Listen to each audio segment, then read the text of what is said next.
দীর্ঘ 4-5 বছর ধরে দেখতাম, প্রত্যেক মাহফিলে দেখছি হে সামনে বস, আমি বইলেই তারে নজরে পড়তাম। পরে একদিন আমি তারে ডাকছি, ডাইকে আমি বললাম তুমি কি করো? কয় হুজুর আমি ঘাস কাইটা বিক্রি করি, যা পাই তা দিয়ে সংসার চালাই। তাই বললাম তুমি যে সব মাহফিলে আসো? কয় হুজুরে যখনই আপনার কোনো পোস্টার দেখি, কয় আমি তখন এই ঘাস কাটার টাকা থেকে একটু একটু টাকা জমাই, কয়টা টাকা জমাইয়া গাড়ি ভাড়া মিলাইয়া রাখি, আপনার ওয়াজ শুনতে যাও। তাই বললাম যে মাশাআল্লাহ। তো আমি বললাম যে তো আর কিছু কইবানি? কও যে আমার জীবনের একটা স্বপ্ন আছে।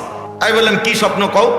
আমি 10 টাকা 50 টাকা করে জমাইতেছি, আল্লাহ যদি আমারে কোনোদিন তৌফিক দেয় আমি আমনের আমরা এলাকায় দাওয়াত দিয়ে নিমু, ওয়াজ করাম।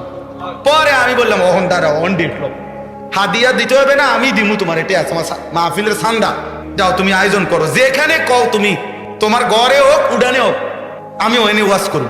আশ্চর্য, তার দাওয়াতে আমি গেছি মাহফিলে, গিয়ে দেখছি ওই গ্রামের মানে ওই উপজেলার সবচেয়ে বড় কলেজ হাই স্কুল মাঠ, যেটা বিশাল মাঠ, এই মাঠে এই ছেলে মাহফিল মানে আয়োজন করছে। আমি গিয়া দেখি একেবারে যদি কম হয় মানুষ 15-20 হাজার, স্টেজে যদি একেবারে না হয় হুজুর 300-400 হুজুর হইব, হুজুর বড় বড় হুজুর সব, খেলাফত মজলিসের যিনি কেন্দ্রীয় আমির উনি বসা পাশে। তাই বললাম কিরে কারবারটা কি তারে?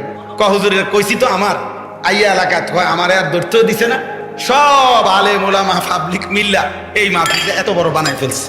তাইলে দোস্ত একজন শ্রোতাকেও মানুষ দেখতে দেখতে চিনে।